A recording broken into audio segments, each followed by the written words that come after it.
Emma and Tom Talk Teaching, a podcast about all things education, presented by Emma O'Doher and Tom Breeze. Episode 11, Early Career Teacher Transitions.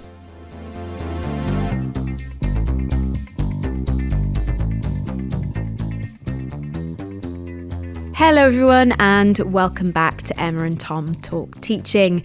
We're flying solo this episode. We don't have a guest because we've actually done some research of our own that we'd like to tell you about in this episode.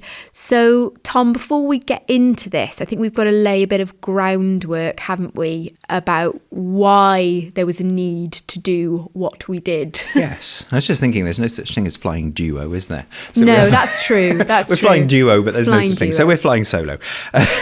Yes, we do some research, as we're supposed to, given we work in a university. I know that sometimes quite a lot of our episodes can focus quite a lot on university. This one hopefully will have some really clear takeaways for people who are out in school, who work with student teachers, and maybe even student teachers who want to have a certain amount of self-awareness about what goes on when they're learning to be a teacher. So, you know, we like to do research which is applied, don't we? We like to have research that is useful. Yeah. And this is work we've done with our lovely colleague, Sioned Dafydd, as well. She's not in today. We're in the last week of term and we're lucky to have two of us in it, to be quite honest. So Sioned is here in spirit. Sioned has done an enormous amount of this work as well. But this is about the process of learning to be a teacher and why, and I guess anybody who's learned to be a teacher will sort of identify with this, why it's quite tricky, it's quite complicated. The police helicopter's going over there. They're after us. It's quite tricky, it's quite complicated, and maybe it could be a little smoother as a journey than it currently is. Yes. And so we need to do a bit of zooming in and out, first of all, to sort of set this context, to set the problem that we found ourselves encountering when we came to sort of try to bring these new initial teacher education programs into land. And when we sort of had a bit of an idea of what those challenges were, we were a couple of years in, weren't we, to our new initial teacher education programs. And we, as it always happens, had a bit of a sort of curiosity, a hunch that something was going on that we felt research might help us to address. So before we do that, let's zoom out a bit. Let's refer to some of the work research that's out there that give us an idea of why being a teacher is a very complicated thing.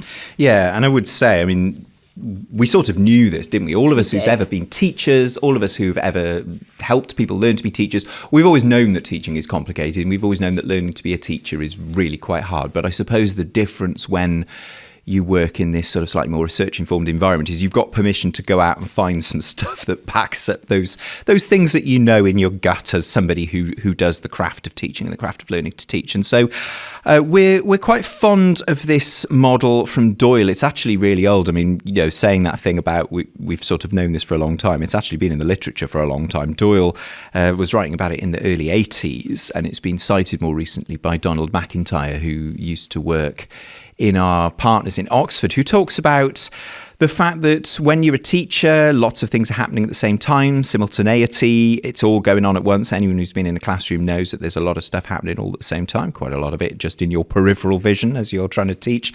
Immediacy, the fact that you have to react to stuff in the moment because you can't just pause a lesson. You can't pause 30 kids while you try and work out what the best thing is to do. And so your reactions and your responses have to be quick and immediate.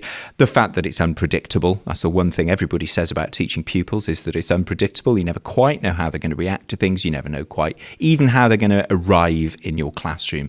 The fact that it happens in a public way, you have an audience, you have pupils who are judging you a little bit as you teach. They're thinking what they think. Sometimes they're saying what they think, but that you don't teach to yourself by yourself. You have to do it in front of a bunch of people. That's kind of the nature of the job. And the fact that it takes place in time. So a lesson, even a sort of standalone lesson that's intended to kind of stand alone as an experience for the pupils, it doesn't really, because those pupils have learnt stuff with you before, they've learnt other stuff before, they've got lived experiences. There is a before that lesson, which, like it or not, has an impact in some way on how that lesson goes. And there is an after that lesson as well. You very, very rarely never teach a class again once you've taught them whatever it is.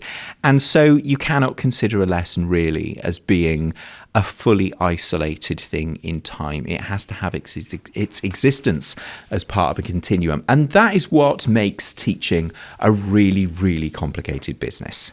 And then, of course, we've got to think about learning to teach and being a student teacher and what makes that process particularly challenging. What are the sort of unique facets of that process that make it a challenging thing to do? And we turn to the work of Korthagen and Maton, a bit more up to date here, 2015, from Beginning Teachers Learning, Making Experience Count, here for some ideas.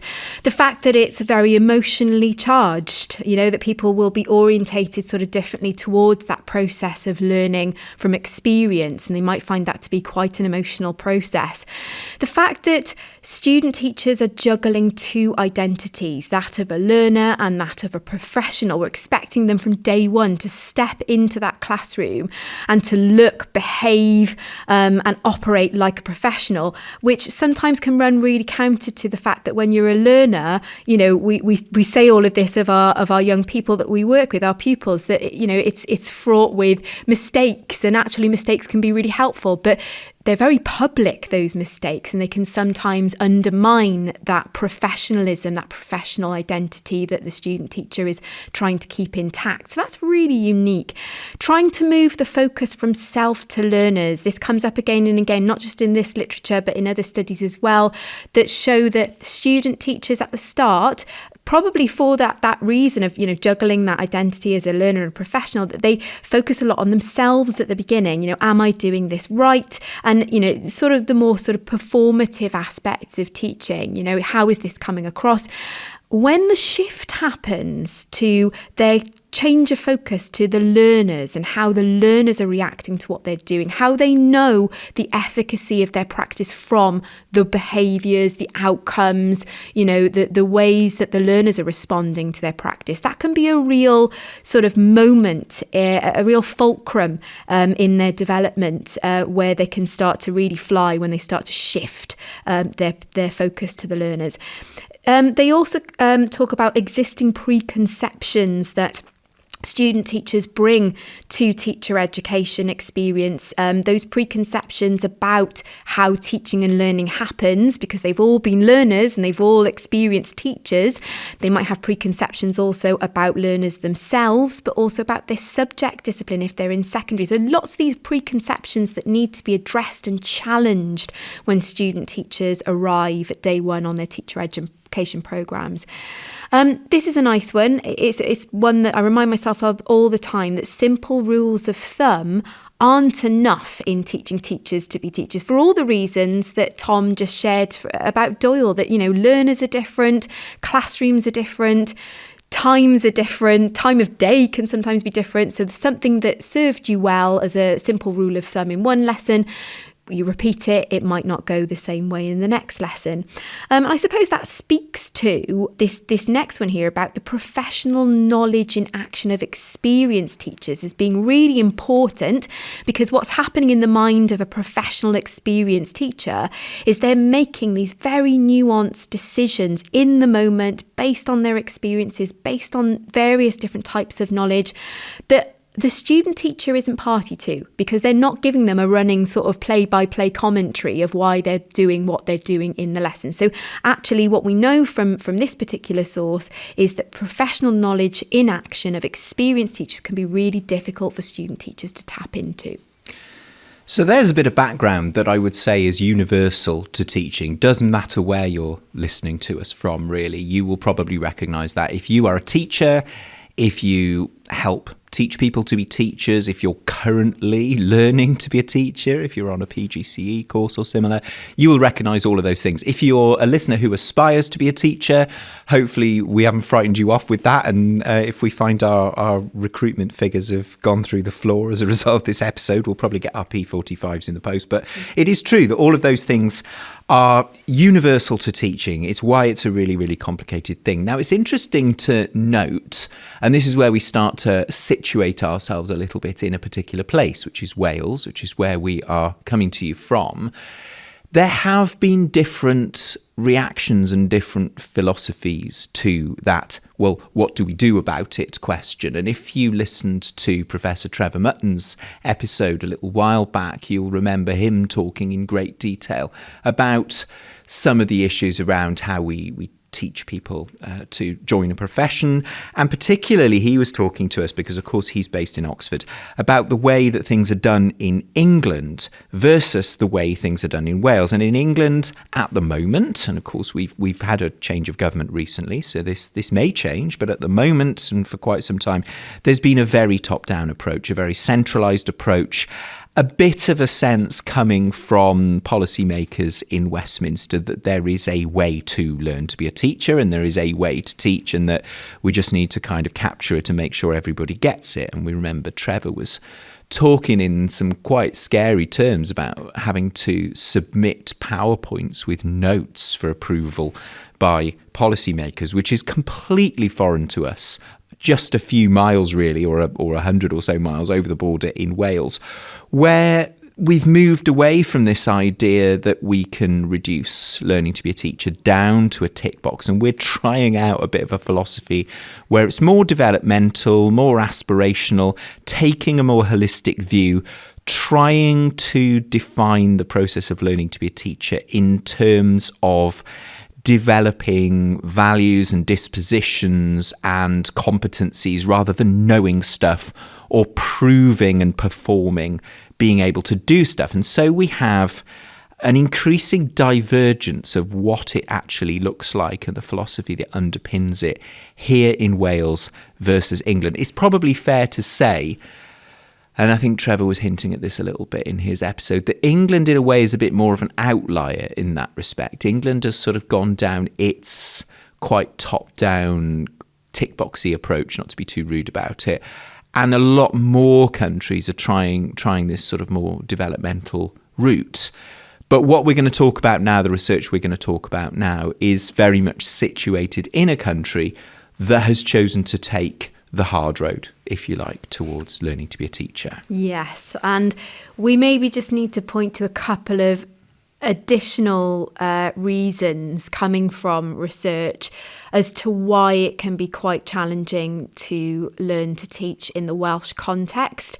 I mean, I suppose this is the case everywhere, that new teacher learning is complex and non-linear. That goes back to the point earlier on about, that identity as a learner. You're not going to have a nice, easy trajectory from one step to the other. By the end of it, you become a teacher. You have to take a few steps forward, a few steps back, and everyone's trajectory is going to be slightly different. We know that schools are busy environments. We tell this to our students before they go on their first placement, that don't expect the red carpet to be rolled out for you, because, and I guess this ties in with another point here, is that actually schools and teachers' first loyalty is going to be to the pupils that they serve. And so when a student teacher turns up, they're not necessarily going to be, oftentimes they are, but they're not necessarily going to be greeted by members of staff who, are just going to be at their beck and call the whole time, because number one priority is going to be the pupils. And that makes it difficult for us to sort of work closely in partnership with schools, because obviously schools have got lots of different priorities, not least the pupils. And so initial teacher education and student teachers are just one part of the business that goes on in a school. And whilst we in the university, really our most of our time is taken up thinking about the student teachers, the colleagues that we work with in school are thinking about a number of different things. We know that universities can, in teacher education partnerships be reduced to bureaucratic overseers. And I guess that sort of could drive a bit of a wedge and could be a little bit of a problem when trying to achieve genuine partnership, because, you know, schools would be within their rights to sort of view university colleagues with some suspicion. You know, what do they know about teaching? Are they just here to come in and fill in the paperwork? And, you know, what are they for? So there's been a lot of groundwork that we've had to do in our particular partnership in trying to sort of re-establish that new relationship with schools when working in partnership. The genuine integration of theory and practice is hard to achieve in reality. And this is from, again, McIntyre. It doesn't happen neatly. You don't just, you know, fill them with a theory and then they go in and they try it in practice and it all works out really happily. In fact, a clinical practice model is all about sort of interrogating theory and practice, and, you know, that you might try something out and then come across a theory that helps you to make a bit more sense of it, or actually throws it into a bit of disarray, and there being some sort of challenges in the mind of a teacher and with regards to their practice when they try to bring those two worlds together. School-based mentors, now this is something I'm particularly interested in, being one of the mentor leads here in our initial teacher education programmes, is that they are often selected on the basis of their excellent teaching of pupils rather than their ability to teach new teachers. And this is really important because it doesn't necessarily logically follow that if you're an excellent teacher that you're going to be an excellent teacher educator. There's a lot that you need to be able to sort of demonstrate, a whole other knowledge base really that you need to tap into, a whole other range of dispositions, qualities, skills in order to be a teacher educator. That takes time and that takes expertise. So we've got, you know, a lot of extra challenges here in Wales that we're facing in trying to realise some of the ambitions of an IT reform. Yeah, it's good to be ambitious, you know, and I'm sure none of us would want to be submitting our PowerPoint slides to the government for approval or anything like that. But then you do run up against a certain reality that, you know, you might set up this aspiration of genuine partnership in teacher education between schools and universities. But there's no getting away from the fact that it's our job to be teacher educators pretty much all of the time. And poor old schools are a bit busy being schools. So it's not to kind of say that it's wrong to occasionally put your eye onto the pupils, because, of course, that's what they're getting paid for. And it's so difficult, particularly for school colleagues, isn't it, to find the time and the space and the capacity and all of that to do those things, because time, space and capacity in education is always at a bit of a premium, and it's certainly not something that we are actually able to give them either. It's not like we can gift them free periods. Yeah, it's tricky, isn't it? And I suppose when time, space and capacity are limited, there is a bit of a temptation, and sometimes it can be quite appealing to have a set of standards that are quite tick boxy. You know, you see them, you've done them, you tick that box, you work your way through them. When actually, you know, when you think of everything that we've just gone through about how complex teaching is, that just isn't going to fly when it comes to sort of judging the quality of that teacher and really trying to understand what they're going to need in their early career years, in their NQT year here in Wales, early career teaching years in England, in order to sustain that momentum and continue to learn. So what we had in previous years, in pre-ITE reform, was standards that were much more sort of tick boxy, checklists of competence, and we've really moved away from that to much more aspirational standards, ones that are designed to be used more holistically and to work together. So, you know, they're not only working on their classroom pedagogy, they've also got to sort of collaborate and engage in wider reading in order to move their pedagogical practice forward. So it's not an easy checklist to work your way through. It would probably be reasonable to suggest that these standards are much more sort of ambiguously written, Tom, and I'm trying to be quite kind in how I'm wording this here. You know, Tom and I could read the same a descriptor for one of the elements of the standards, and his interpretation of what that might mean in practice might be slightly different. It would take some sort of negotiation of meaning for us to sort of arrive at, okay, that's what we're looking for here from the student teacher. Would you agree? I would agree. And I was just, as you were saying that, I was thinking that's kind of fine, isn't it? Because in a way, for the serving teachers, because one of the interesting features of this new set of standards, I call them new standards, they've been around for about 5 years now, haven't they? But newish, I refer to them as now. They sort of work quite nicely as conversation starters for serving teachers who are kind of having a developmental conversation about their practice. But the kind of sting in the tail is that this exact same set of standards is used for people who are trying to get qualified teacher status. Not necessarily the same descriptions of what you should be kind of looking like at that thing, but just the sort of structure and the idea that they should be used holistically and the idea that they should be worded in such a way that's not, can you do this, yes or no. It's definitely good for serving teachers, but given that they also have to serve this function of, are you going to qualify as a teacher, yes or no? That's when you start to come up against a bit of a problem, if there is some confusion as to exactly what they mean or what they look like. Yes. And so, set against that backdrop, Tom, Sioned and I decided that we really ought to try and find out how student teachers are learning in that sort of complex context, and with the reformed professional standards for teaching and leadership. So we really had a big question there, what does this mean for their learning? And also, what are the challenges and how can we address them? We were really trying to lean into the unique challenges that student teachers in our programmes are facing in order to better serve them going forward. So having established what we wanted to investigate, the next question was, how are we going to go about doing this? Yes, and I suppose the obvious thing to do would be to go and speak to student teachers and their mentors, who are these people out in school who look after them on a daily basis when they're in school. In fact, it's quite interesting to think, really, that if you totted it up, I think they probably spend more time with these mentors than they do with us.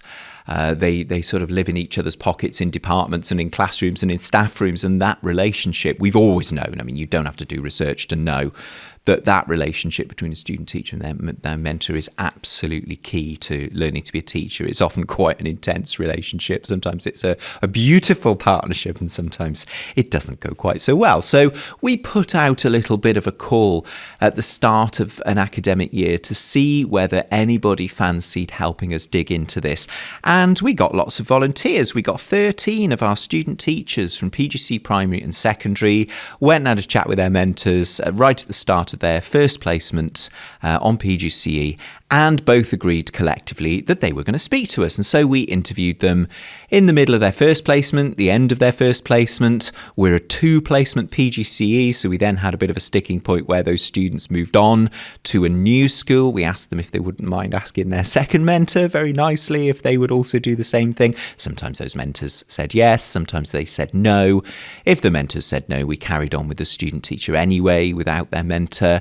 Once they reached the end of their PGCE, we then tried to keep in touch with them through into their first year of teaching if they were staying on in Wales, where these standards hold sway, as we said, with serving teachers as well. And if we managed to keep in touch with them and they didn't say, I never want to speak to you again, go away, we would interview them early on in their induction year. Now, there was quite an attrition rate in this research process, wasn't there? There was. We have to be honest. The important thing to know, and made this quite challenging, was that the mentor in the second placement had to say yes once we had, because we had our sample of student teachers who then went to the second placement, and we if their mentor didn't want to be involved, then we'd lose that part, but we stuck with the student teacher. So there were risks, weren't there, around this approach. We did end up with 3 of the participants who made it to the 5th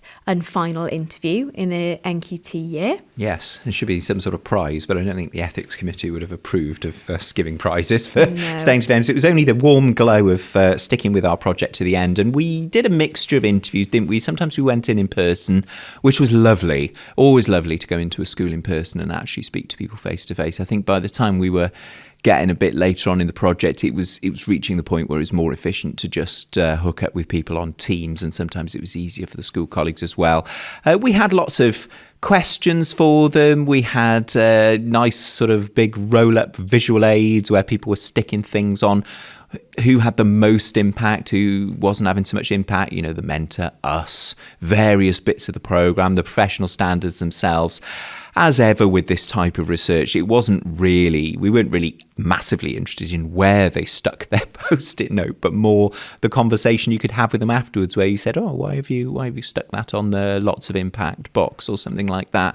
And so we would spend, I think it was probably getting on for an hour, wasn't it, each time with a student teacher or a mentor, digging into what had an impact on the learning journey for that student teacher as they went into school, what they thought about the standards, whether they thought they were useful, helpful, whether they understood them, who was helping them understand them, and that sort of thing. So we're going to go through some of the things that we found out. What we did is we analysed all of these conversations and tried to pull out some of the themes. And the first one was about how the mentor, I said they were useful and helpful and had a big impact. They were having a really big impact on the student in terms of helping them understand these, as Emma said, slightly vaguely worded professional standards.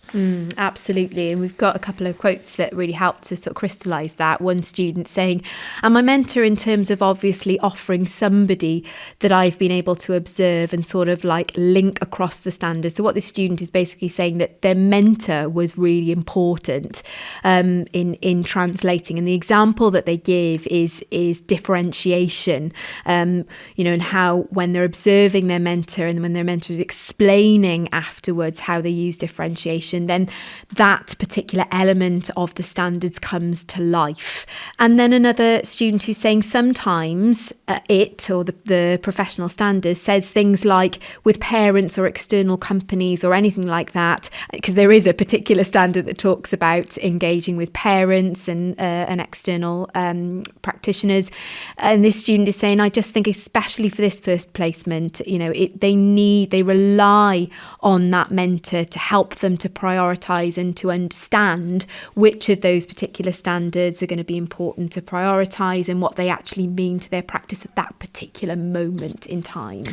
Yeah, I mean, I think we were probably hugely unsurprised that the student teachers felt that their mentors had a very positive impact on their learning to be a teacher. That would, we'd have been massively surprised if it had been the other way around. The mentors, to be fair, knew that they were having an impact as well. I think that's really important and really positive that the mentor knows that they're a really important piece of the puzzle. We had quite a good quote from one of them, something about, I think I might be tooting my horn here, but I'm going to put myself under very positive impact. And I was thinking, well, no, it's fine. You absolutely are. But the thing that came out of it was that one of the really important things they were doing, rather than just saying, yeah, that was a great lesson, no, that wasn't such a good lesson, and here's why, they were actually digging into these quite difficult to understand, quite decontextualized statements in the professional standards and sort of saying, right, here's what that would look like for you, or go off and have a look at this teacher, or have a try at doing this, or as you say, don't worry about that one for now. And it's quite interesting that the student teachers, it came across quite clearly in the mentors' comments and the students' comments that the student teacher was quite aware that if something was particularly important, some particular practice, some particular theories or approaches were really important in that particular school context, that actually that came through in their interviews. So we've got one student teacher that was talking about use of Welsh, and this is a mentor actually talking about their student teacher making a lot of progress with regard to Welsh, because that's something that in that school was pushed quite a lot, was sort of foregrounded. And then another student teacher talking about a focus on Dr. Ice, something, that being a particular practice that was important school-wide within that particular school context. And so, certain elements of the standards were therefore being couched in those terms, being prioritised for those reasons, and that the student teachers were aware that that was happening and that was sort of influencing their learning in a particular direction.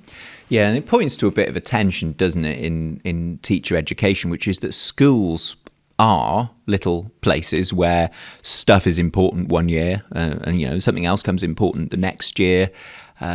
Senior leaders quite understandably want to try and improve certain things. Perhaps Eston have come and had a word about something, and then the whole school is having a really good concentrate on whatever it may be. They might be using a particular resource or a particular way of looking at it. But of course, in teacher education, we're trying, particularly in the sort of research-informed, bringing theory and practice together whole thing we were talking about earlier, we're trying to give a slightly broader view of teaching. And you can't only have one and you can't only have the other. There's no point having a really good broad overview of teaching if you can't work in a specific context and understand a context. But equally, if you only know one particular context and you're not lucky enough to get a job there, you're probably going to struggle then if you go somewhere else. And so in some ways, this is one area in which perhaps those of us that work in teacher education are almost pulling in a slightly different direction to those of us whose job it is to make sure that a school is firing on all cylinders as well as it can, and that any weaknesses are being dealt with or improved. And so it was interesting, isn't it, to see that the students are aware of that stuff. That stuff permeates the whole school and they're trying to make sense of it.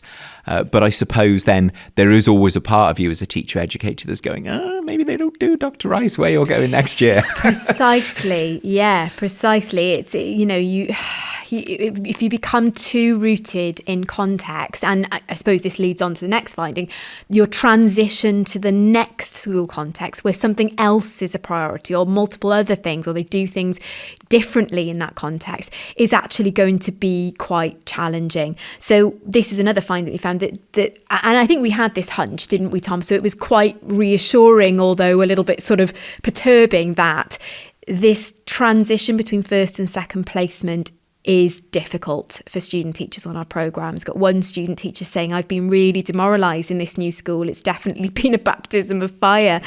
And, obviously, we're not getting all the details there, all the context, and we've taken these little nuggets. But then another student teacher saying, I feel like I started from square one as I came into the second placement.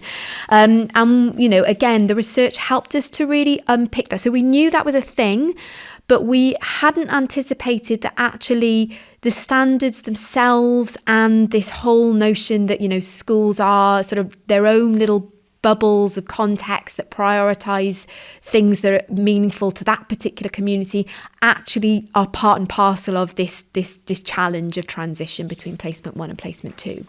Yeah, and it did mean that some of the students got a little bit less happy about the nature of the professional standards, because while they were just in that first placement making sense of them in context, it was kind of all fine and dandy for them. But the classic, I try this stuff out in a second school and it doesn't work in the same way, it's a real knock to the confidence. Always has been. I mean, I remember moving into my second placement and thinking, goodness me, I suddenly lost my ability to be a teacher. And it wasn't that, it was just a different place.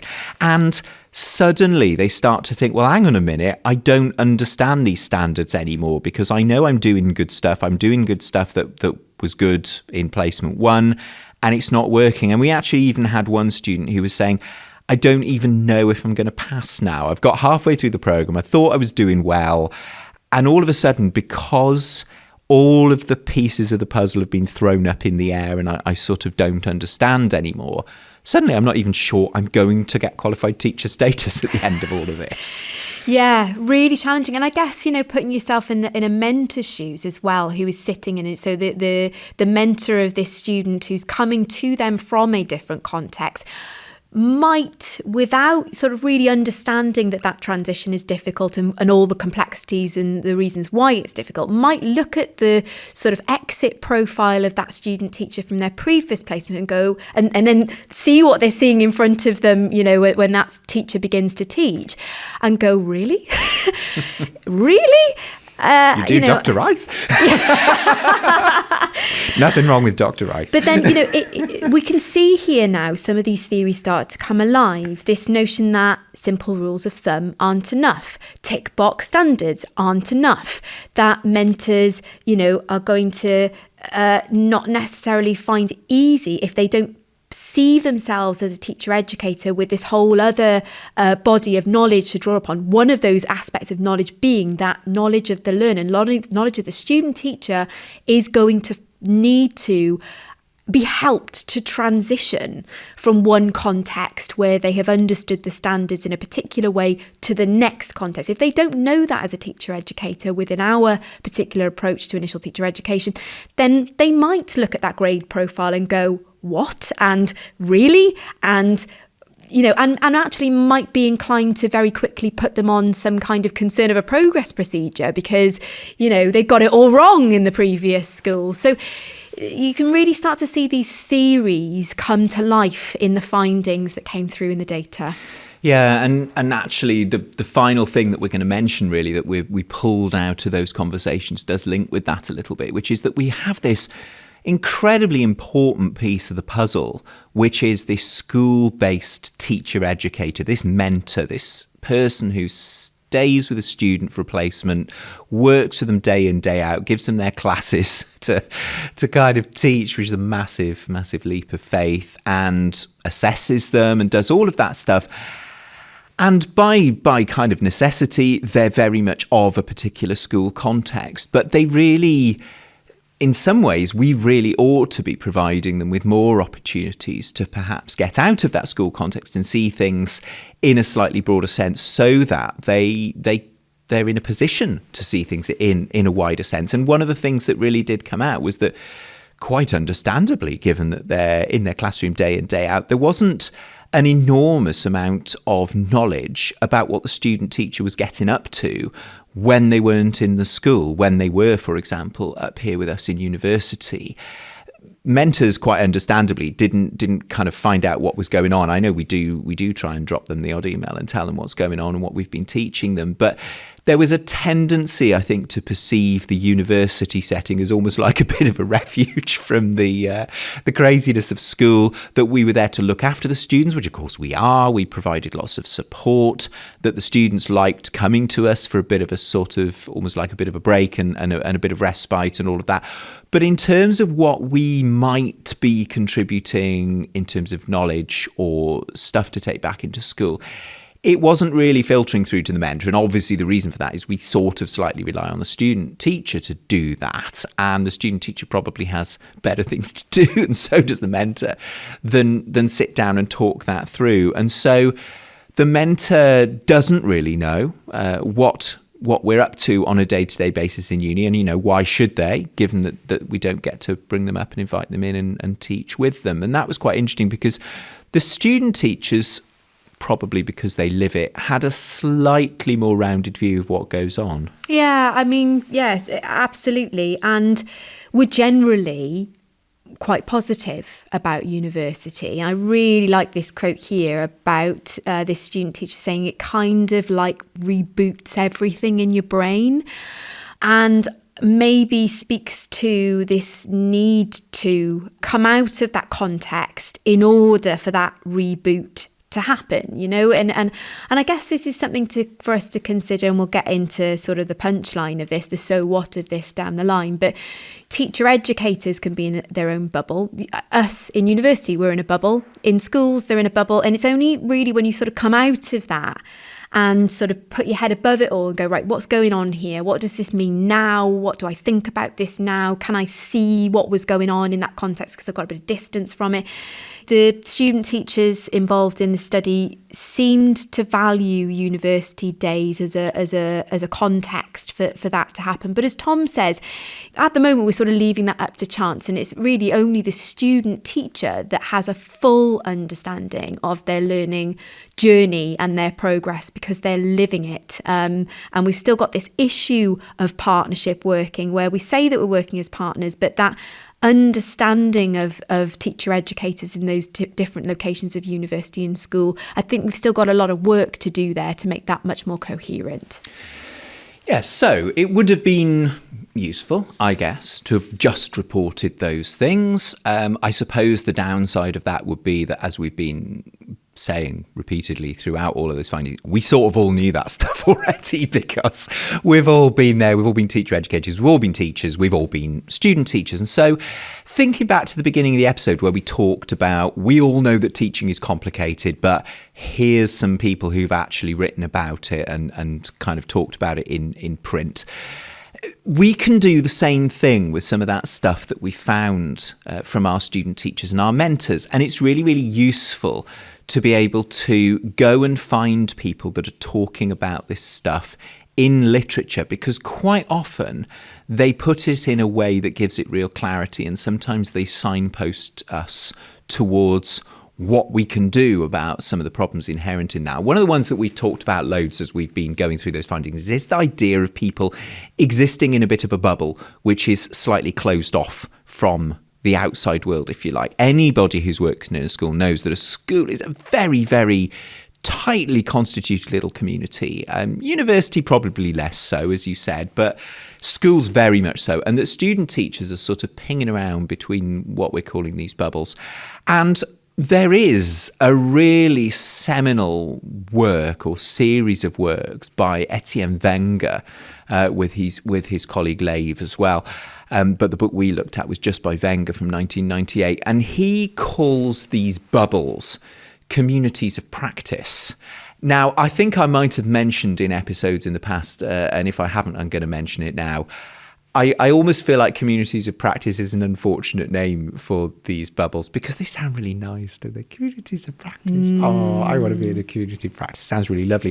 Trouble is, people start throwing that term around for any sort of random group of people that they want to make sound fluffy, or if they want to wish a tightly constituted team into place, they start talking about a community of practice. It kind of sounds cool, doesn't it? But actually, Wenger has written at length, both Lave and Wenger, about what this actually is and what it means. And the beauty of it is, it's a sort of social theory of how we come to learn the ways of thriving and surviving in the workplace. And of course, a school is at base a workplace, and teachers are trying to survive in those workplaces and learn the ways and thrive. Now, Wenger does a really great thing in the 1998 book where he talks about this person working in an insurance company. Do you remember this when we read this book? I do remember it. People who are able to sort of tell you in those non-traditional spaces in work that, see, when you're doing this thing, you really need to do it this way for it to work on that person. It's that knowledge of the context that we as university teacher educators would not be party to, would not be able to tap into easily, because we're not immersed in that context. Yeah, and I mean, we could do a whole episode on Wenger's community of practice, so we're not going to kind of dig into this, but we loved it. We absolutely loved this whole thing. And this idea that when you're in a complex workplace, even one where, in this insurance company, he very much paints a picture that these people are doing. This is very much a job to these people that he observed. It's not their vocation or their calling to be filling in these insurance forms, but still he manages to pull out these very social, very community-based ways that you learn the ways of that community, and how you start off perhaps as a bit of an incompetent outsider, only able to do quite a few limited things, only be able to take quite literally the way you're told to do things by your overlords. And then slowly, this bank of knowledge is built up. No one person has all the knowledge. The community is this sort of hive mind, if you like, that you become an old timer almost imperceptibly. You move from the edge, from being the sort of clueless, wet behind the ears newcomer, to becoming this central person who's got a bit of that community's knowledge, and you're the go-to person that people come and ask, oh, how do I do this, or what do you do with that? And you're the one that says, look, you do it like this. It's such a really interesting way of looking at things in terms of it being a community of people who function in this really, really coherent way. And it particularly, I think, applies to schools. Yes, I think it does. I'm just looking at our notes here about practice within the context of this community of practice model is defined as mutual engagement, a joint enterprise, and a shared repertoire. So with that in mind, it's no wonder that some schools will say, right, the way we do things here is, and you will see sort of common pedagogical approaches, practices, even I suppose Wenger would call this reification. Even in the signage around the school, you'll see reiterated that sort of shared repertoire, that sort of vision, that the way that we do things, it will be in evidence in the things that people say, the way they behave, their practices, and the sort of environment of the school, it was really a moment for us, wasn't it, Tom, when we read this book, because it really helped us to make sense of why the students were finding it helpful and a hindrance. Yeah, and it's important to just take a little moment to talk about this whole reification thing, because anybody that's worked in a school will recognise this. This is the idea that you've got kind of intangible stuff, the intangible stuff of the job that you do, the profession that you're a member of. But we take those intangible things, and by necessity, we have to create objects, tangible things that sort of represent that intangible part of the profession. And yes, we've talked about lots of things in this episode, tick boxy lists of standards, even the mighty Dr. Ice, in a way, all of these sort of things which pin down something nebulous into something that you can write down or put in a table or put in a tick box or say it's there or it's not there. Wenger talks at great length about this idea that we have a need in workplaces and professions to take the intangible and make it tangible, also so that you can transport things, materials, ideas, whatever they are, from one of these bubbles to another. And of course, that's really, really important for the student teacher, because as we said, they're moving from one bubble to another. I mean, when he was talking about his insurance companies, he was even talking about the forms, the paper-based forms that go from these desk-based insurance people approving claims or whatever through to healthcare companies, that they both understand the forms, but they sort of understand them in a different way, because they're, one is an insurance company and one is a healthcare provider. But the information that is on that tangible object, that reification, works to allow stuff to flow from one bubble to another. So there's loads of really, really fascinating stuff in Wenger. I properly geeked out when reading that book. And then another theory that we found particularly useful that I think you talked about it on the podcast in a light episode. A Christmas episode. I brought this to a Christmas episode. Can you believe? What am I like? Yeah, and this was Maton's legitimation code theory, which is really important to get the right terminology, because you fell foul of this, I think, from one reviewer of a paper that we wrote. But anyway, some of you will remember it if you've got a really good memory, as semantic waves, kind of the idea that knowledge is built through semantic waves. So to put this in terms that teachers will recognise, when a teacher is teaching, we've got this kind of process that we use cumulatively of unpacking and repacking knowledge. And sometimes we need to bring a concept really close into context for them to understand it. I think the example that you may have given in that episode was war. So we might talk about war in a very sort of general, abstract way, but then we might zoom in and we might look at a particular war. And there we're talking about semantic gravity. That's the extent to which a concept is understood in context versus in multiple contexts. So war in general versus this particular war and what it tells us about wars in general. And then he's got this idea of semantic density. This is the number and complexity of the meanings in which a concept is understood.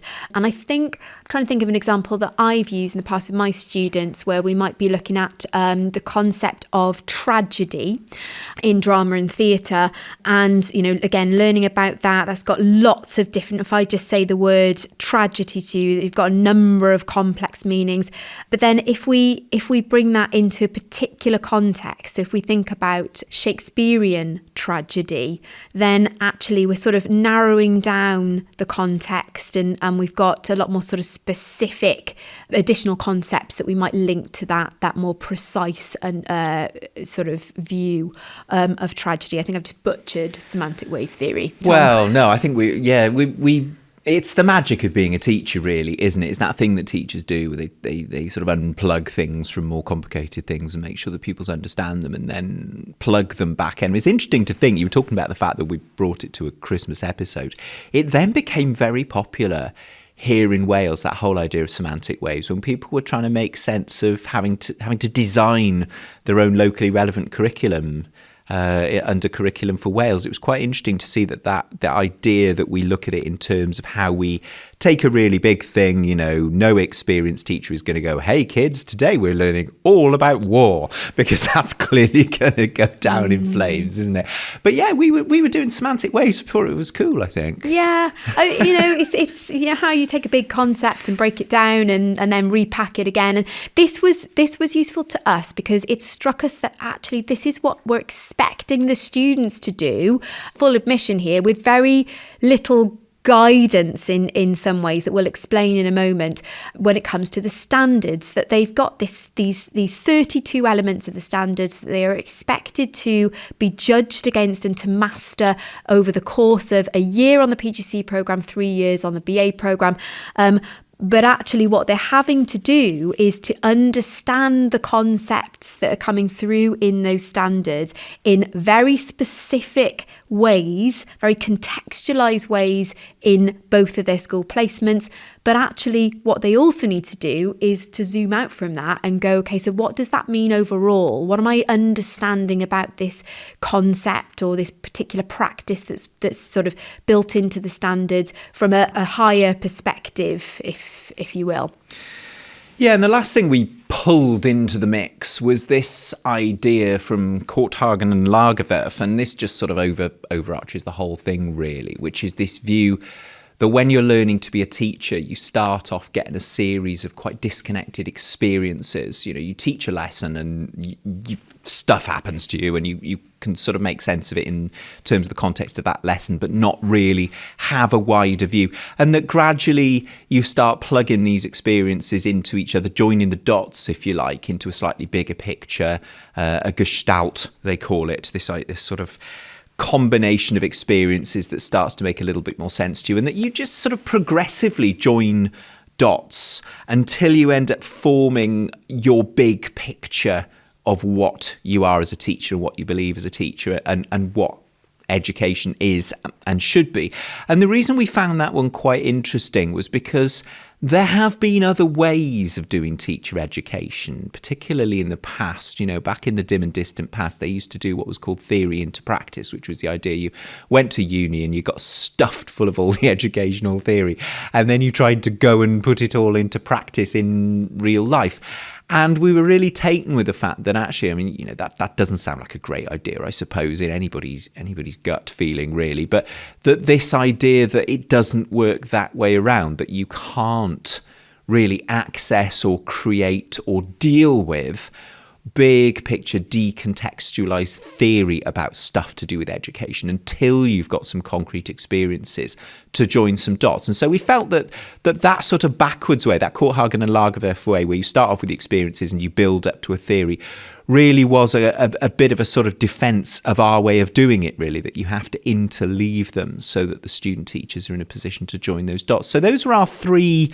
ideas that we culled from the literature. The one about bubbles, the professional workplace bubbles, and how you try to survive and thrive and how stuff transfers between them. The one about the magic of teachers, that you take really big stuff or really complicated stuff and then you break it down into something manageable. But then, crucially, if you're a really good teacher, you explicitly plug it back into that bigger thing so the pupils can take it and use it and transfer it elsewhere. And then thirdly, this idea that as a teacher, you start with disparate, disconnected experiences and slowly join them up into something much more joined up and overarching into a theory. Those were our three things. So we took those three things and tried to make sense of all of those things that our students and our mentors had told us and tried to work out what it all meant. Yeah, our so whats. And so coming back to communities of practice, just very briefly, I think we've made it quite clear that the schools themselves were strongly constituted communities of practice. Maybe less strongly constituted, but certainly we can see that the university initial teacher education department would also fit the bill of being a community of practice. But crucially for us, as an IT partnership, so by virtue of the, well, not virtue, but in light of the fact that school colleagues were telling us that we don't really know what goes on at university, we don't really know much about that, would suggest that as an ITE partnership, so schools and universities, we are much less strongly constituted as a community of practice than a school. So what this means is that the student teacher is likely to perceive the two school placements and university plus their first job as communities of practice, but not their whole experience. And that's a problem, isn't it? Given that we want them to, in a clinical practice model of teacher education, be able to integrate and interrogate different forms of knowledge, to be able to go into those different contexts and zoom out and sort of really make sense of what's going on and develop their own personal philosophy for teaching, when actually I think we found from this that we're sort of leaving this up to chance because of that more weakly constituted ITE community of practice. And likewise for the mentors aren't regularly brought out of their school context in order to have conversations with other teacher educators like themselves who are working in different communities of practice in their schools to go, right, what does it mean to be a teacher educator? What are we noticing about the challenges that student teachers are facing? Those challenges are very contextualized because they are not brought out of that community of practice bubble. Yeah, and I mean, really thinking about it, we're quite up against it, trying to create a community of practice out of, in our case, 185 schools or something like that. And us here in the university, I suppose, the places that make strong communities of practice tend to be situated in one place, generally speaking. All that stuff about trying to achieve the same things, whereas we were talking earlier about the fact that in some ways we've got slightly different goals. It's a tricky one, but this idea, as you say, this idea of being a partnership, of being a genuine partnership, sort of implies we should try to do it. We turned our thoughts to, well, what was kind of attempting to glue these things together? What were our boundary objects, the things that allow knowledge, information, understandings to flow from one to the other? And of course, we alighted on the standards themselves, the professional standards. They're the thing that we have in common in many ways because they're the thing that is used to develop serving teachers, student teachers. We're all using the same ones. The information about how people are doing on placement flows from here to there and back again, and it's couched in the terms of the professional standards. So we felt they really, really qualified as a boundary object, as almost like our version of those paper-based forms, winging it between insurance companies' desks and healthcare providers in the Wenger example. They really, really worked as a boundary object. But then we realised there was a problem in that brilliant work that the mentors were doing to help the students understand them in context.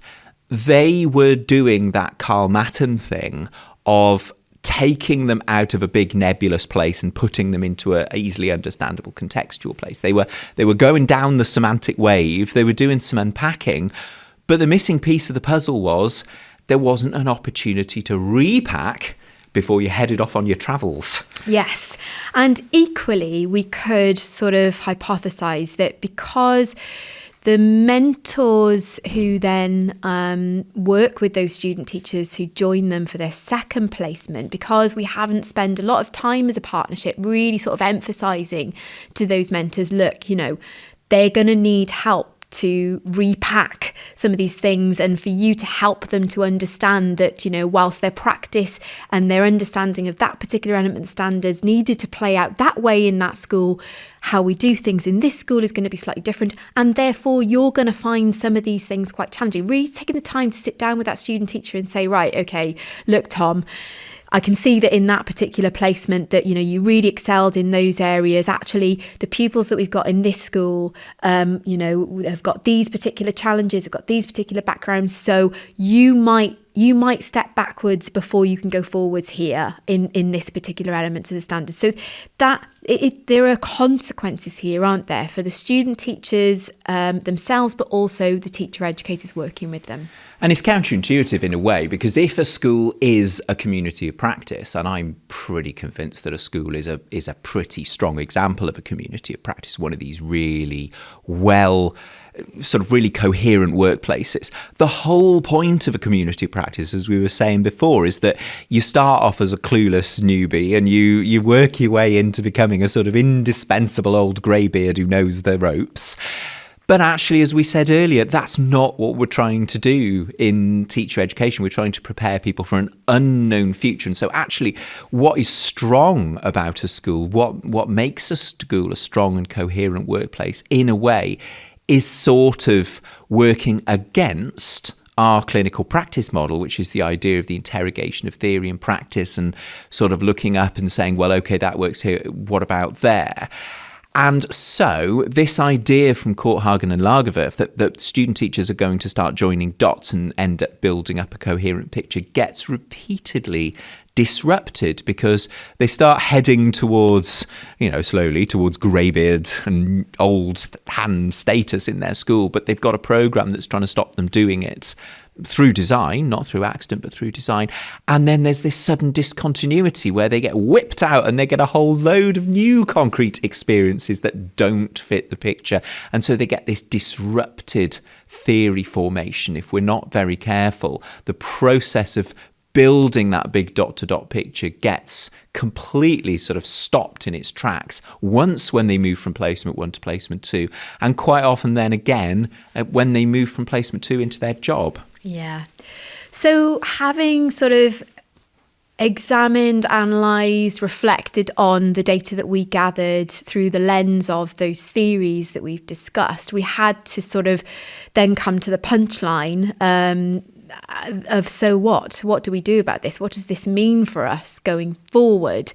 You've probably deduced from what we've said that we need to be doing more to help students repack their understanding at points of transition. And that is where this community of practice of ITE comes into its own. If we're all sort of understanding and singing from the same hymn sheet, as it were, that we're all going to need to do this and do this in quite specific ways, both at university and in school placement, then we're being much more proactive potentially at helping those students develop those personal theories of teaching and learning.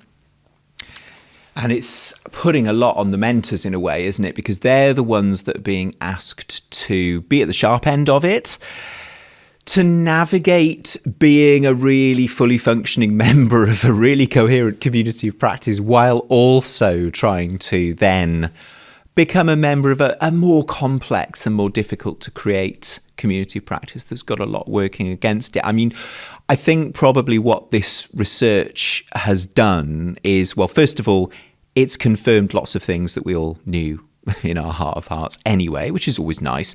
It's then allowed us to say why, which I think is really important, because we knew it, but we weren't necessarily able to put our finger on why in terms of being able to define it in that way. And it points us towards some things that we can then try to do about it. But I think very quickly we come up against the fact that actually it's not going to be easy to do, because it would be quite an expensive business getting 1,000, I think we've probably got nearly 1,000 mentors, haven't we? Getting 1,000 mentors out of the bubble, or basing us in schools a little bit more, or something like that, or to try to rival the coherence of a school community of practice that has all those advantages over us of being on a single location and all of that stuff, and having a much clearer shared set of goals perhaps than we do. We're signposting towards it, but we haven't, unfortunately, in our back pocket, we haven't actually found a fully formed plan, have we, for what to do? No, not yet. But, knowing the problem thoroughly is the first step in that direction. And I guess what we've come to sort of realise is that the scale of this sort of ambition here of working in partnership in a clinical practice model is actually quite unique for us in the Cardiff Partnership, because we modelled this on the Oxford internship scheme, and they are a much smaller, I think Viv Ellis calls it boutique outfit than us. And, we're working with 750 student teachers, 220 schools. So scaling this up was always going to be quite a difficult thing to do, wasn't it, Tom? Yeah, and I mean, I was down in Oxford a week ago, and I was almost quite reassured to hear them say that some of our problems are still their problems, even though they're much, much smaller than us. And they do have, I think it's fair to say, more capacity, more funding, more just sort of space to work with their students, fewer schools. But they still have a lot of the same problems as us. And I think just knowing where the issues lie and having a signpost towards what we might be able to do about it is a necessary first step to being able to do something about some of those things. Yeah, and I think if you're a mentor out there, and certainly this is something we've tried to sort of foreground in our more recent professional learning for mentors, something that's really, simple, but if you devote a little bit more time to it at the start of the placement, is just adopting a person first rather than a knowledge first approach to your student teacher, taking the time to say, right, tell me about your experiences in your previous school. Tell me what you came to feel that you'd mastered and why you think that was. How did they do things in that department or in that school or with that class? And why do you think that is? Having seen what you've seen so far in this first week that you've been observing here, do you think that sort of practice is going to be appropriate, or do you think, things might be a bit different? So just taking the time to sort of slow that initial encounter with the student teacher and their initial encounter with the school down, so that process of welcoming them into that community of practice, but also then helping them to see which elements of the standards might pose them different challenges. Have an eye on areas where they've really excelled in the previous school, where you think, actually, they excelled in that school because of those reasons and because they're that person. And actually here, I'm going to need to sort of really support them emotionally because they might take a step backwards on that front. So taking that time. Yeah, definitely. So there we go. There's a piece of original research from us with Sioned as well. Sioned Dafydd, our lovely colleague who isn't in front of the microphone with us today, but was definitely a big part of that. We'll be presenting it around the place whenever we get the opportunity to present. We're hoping to get it published in the Oxford Review of Education journal. That will be open source. We're just gently negotiating with our peer reviewers just at the moment to try and get the thing published. And before we move on to the goodies, there's something interesting and something to try, which will be linked to what we've talked about today. We should also say an enormous thank you to Professor David James from Cardiff University, friend of the podcast. We had him on just pre-COVID, I seem to recall. He was a massive help in doing this research, so generous, so helpful. We would occasionally take ourselves down to his office down in the centre of Cardiff and show him what we'd done, and we always left feeling buoyed up, confident, and just generally good about what we were doing. So huge thanks to Professor David James for that. Yes, indeed. So we have done our homework. We have got our short slots. I think Wenger is our something interesting. It had to be, didn't it, Tom? It really has to be. Yeah, I mean, the one that we looked at is just by Etienne Wenger, 1998. It's called Communities of Practice. It's a moderately sized book, but it's not huge. It's fairly readable. I think it puts things into a sort of clear perspective for people to understand. And I think it's just that thing of once you can see the shape of something, and if you've ever worked in a school, you will absolutely recognise the features of a community of practice, the pluses of it, the minuses of it, the what do you do about it? It's all there. It is in detail. We've only really sort of skated over the detail in this episode because it's worthy of an episode by itself. But I think to know that and to know what is and crucially what isn't a community of practice, I think if you are in the business of trying to make things work, professional things work, teams of people work, I think it's well worth a read. And so with our findings and our so what's in mind, Tom, what can our listeners try? Well, you mentioned a minute ago this idea that when a student teacher lands in your place for the first time on placement 2, crucially, although I suppose it also works for placement 1, given that that happens in history as well. You were talking about trying to take a more person-centred approach to what's happened before and not necessarily jumping to conclusions about that. I think there's also a mirror image thing to be done. And if you are a listener who is a mentor, works with student teachers, or actually I wonder whether this might work with any profession which has some form of professional standards and involves transitions between placements or between placements and a workplace, I wonder whether we might be able to start having a think about what this repacking process might look like. We know from the research that mentors are brilliant at taking these professional standards which are decontextualized by design, which are written in a way which is deliberately vague, and then making them work in context, saying, right, round here, that sort of thing is going to look like this, or you should go and see this person, or that thing I did there, that thing that you saw me do last lesson, or don't bother with that one now, this one's more important. Mentors are brilliant at that already, but I wonder whether there might be some sort of way to try out a conversation that does things in reverse, particularly at the end of a placement or at the end of a program, to say, right, okay, this thing, we do it like this here, but in this other school I worked in before I was here, that wouldn't fly. That would have gone down in flames. Here's why that would have gone down in flames. Here's what it looked like instead. Just this process of moving your new teacher or your new professional back out of context, back up into the bigger picture in preparation for taking their developing work elsewhere. And maybe even just having a little word in their ear along the lines of, it's going to look different and it's going to be a little bit hard and you're going to need to go back into context again. And it might feel a bit weird to start with.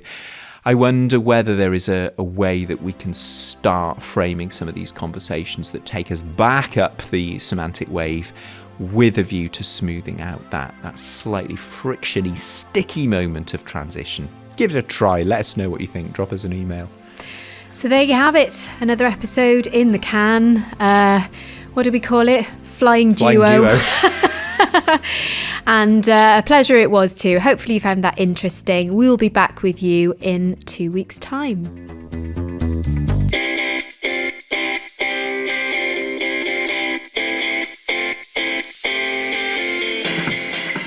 You've been listening to Emma and Tom Talk Teaching, a podcast about all things education, presented by Emma O'Dooher and Tom Breeze. No guests this episode, but thanks again to our colleague Sioned Dafydd for all her vital work on the research, and to Professor David James from Cardiff University for all his generous support. Podcast artwork is by Beth Blanford and the music is by Cameron Stewart. We're on social media at Talk Teaching Pod if you want to come and say hello. We'll be back in a fortnight with something else interesting. Until then, take care and enjoy teaching.